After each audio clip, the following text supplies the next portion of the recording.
नमस्कार फ्रेंड्स। मेरे पास बहुत सारे लोगों के सवाल आ रहे हैं कि वो कोई प्रॉपर्टी खरीदना चाहते हैं जिसमें जो पहले के टाइटल डॉक्यूमेंट्स हैं या जो पिछले ओनर के टाइटल डॉक्यूमेंट्स हैं उसमें रेड स्टैंप लगी हुई है, या फिर वो प्रॉपर्टी एमसीडी में बुक्ड है या एमसीडी की डेमोलिशन लिस्ट में वो प्रॉपर्टी आती है। पर वो जो प्रॉपर्टी है उसमें जो डिमोलिशन लिस्ट में नाम है प्रॉपर्टी का, वो यूजुअली किसी और वजह से है जो उनके पोर्शन का पार्ट नहीं है जो वो खरीदने चाहते हैं। जैसे कि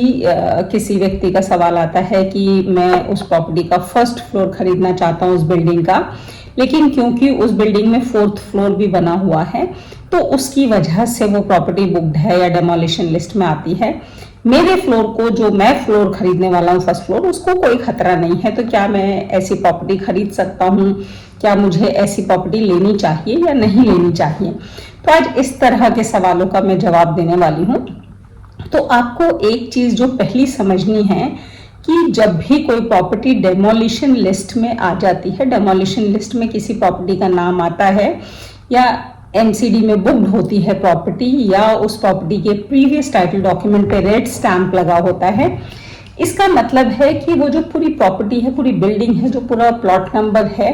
वो अब डेमोलिशन लिस्ट में उसका नाम आ चुका है। तो चाहे वो आपके फ्लोर की वजह से आया है या नहीं आया है,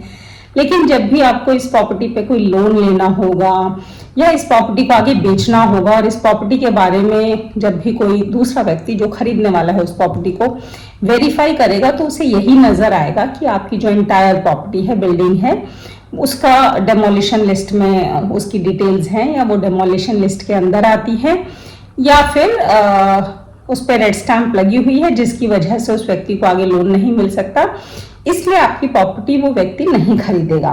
तो ऐसे में आपकी जो सेल वैल्यू है, मार्केट वैल्यू है प्रॉपर्टी की, वो ऑटोमेटिकली कम हो जाएगी। तो ये तो है पहला नुकसान। इसके अलावा क्या होता है कि सपोज प्रॉपर्टी डेमोलिशन लिस्ट में है या बुक्ड है, तो उस पे एमसीडी को हक है, अधिकार है कि वो एक्शन ले सके। इस तरह की प्रॉपर्टीज में कई तरह के एक्शंस होते हैं। कई बार क्या होता है, जो इलीगल पोर्शन बना हुआ है या जो इलीगल फ्लोर बना हुआ है, उसको जो सिविक अथॉरिटी है या एमसीडी है वो डिमोलिश कर देती है, या उसका छत पंक्चर कर देती है, या उस पोर्शन को तोड़ के चली जाती है।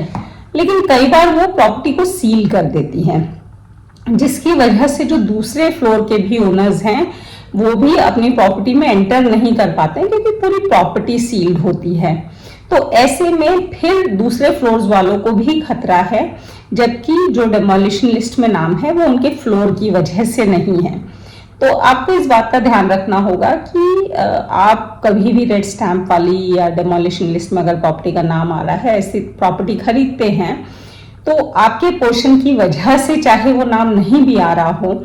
तो भी आपकी प्रॉपर्टी की मार्केट वैल्यू खराब होती है, आपको आगे लोन लेने में दिक्कतें आती हैं, प्रॉपर्टी बेचने में परेशानी आती है, और कभी भी चांसेस हैं कि आपकी प्रॉपर्टी भी सील हो सकती है या डैमेज हो सकती है उस एक पोर्शन की वजह से, क्योंकि उस पूरी बिल्डिंग का नाम डेमोलिशन लिस्ट में है। ऐसा भी हो सकता है कि आपके ऊपर वाला फ्लोर जो है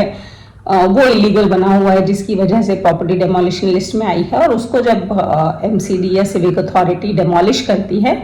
तो आपका पोर्शन भी डैमेज हो जाए या आपके पोर्शन भी क्षतिग्रस्त हो जाए, जिससे आपको नुकसान हो सकता है। तो इस हर तरह की चीज़ों को अवॉइड करने के लिए मेरा एडवाइस यही रहता है कि जिस भी प्रॉपर्टी के प्रीवियस डॉक्यूमेंट्स में रेड स्टैंप लगा है, या उसका नाम डेमोलिशन लिस्ट में है, या फिर वो प्रॉपर्टी जो है एमसीडी में बुक्ड है, तो ऐसे में वो प्रॉपर्टी आप तब तक ना खरीदें जब तक कि जिस सिविक अथॉरिटी का अलर्ट स्टैंप लगा है,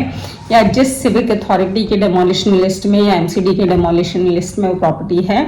वहां से आपको एनओसी ना मिल जाए कि अब ये प्रॉपर्टी रेगुलराइज हो गई है। यानी कि सपोज कोई प्रॉपर्टी डेमोलिशन लिस्ट में है,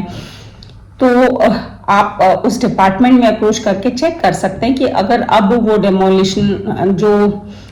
इरेग्युलर कंस्ट्रक्शन था उस प्रॉपर्टी में, या इलीगल कंस्ट्रक्शन था, वो अब रिमूव हो गया है और अब उस प्रॉपर्टी में कोई दिक्कत नहीं है।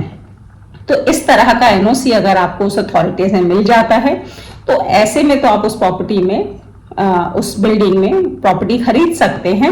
लेकिन अगर आपको उस डिपार्टमेंट का एनओसी नहीं मिलता है तो चांसेस है कि डिपार्टमेंट कभी भी उस प्रॉपर्टी को सील कर सकता है या डिमोलिश कर सकता है, और ऐसे में उस तरह की प्रॉपर्टी बिना एनओसी के नहीं खरीदनी चाहिए।